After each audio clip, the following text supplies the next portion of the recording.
Let's make a Frieren inspired corset together.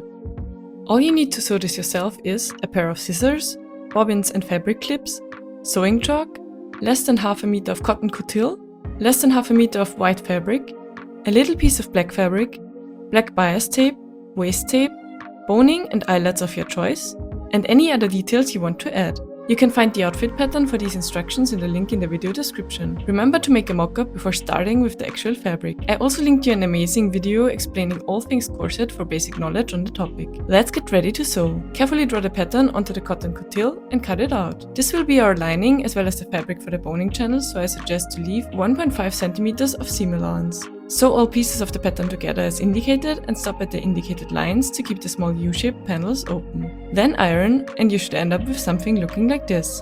Now move on to the white and black fabrics. First cut the stripes for the middle front. Don't forget to add seam allowance. Sew them together and iron it firmly to end up with a striped front part.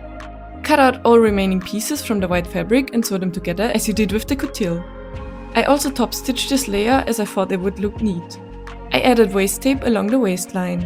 As this is a slightly waist reducing pattern, it helps stabilize the fabric.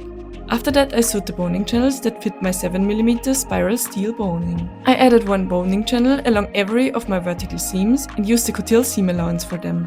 You can find detailed info on this as well as on the waist tape in the linked video in the description. I sewed all channels but the very last two on the middle back pieces outside and put all the boning in place. In my case I had to add an extra layer to make the white fabric opaque before I pinned the layers together on the sides and sewed them down.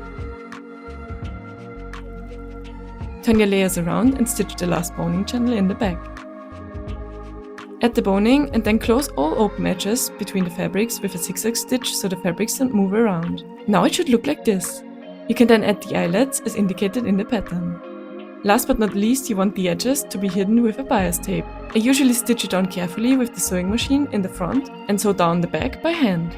Ironing in between usually helps too. You can then add details as you wish. I decided to only add a little lace ribbon around the outside to make it more interesting. And that's it, all done! Your Frieren corset is ready to be worn. You can find the pattern for it in my Etsy shop. Link is in the description. In case you want to see more content like this, leave a follow over on my Instagram. Thanks for watching and sewing with me, and see you in the next one. Bye bye!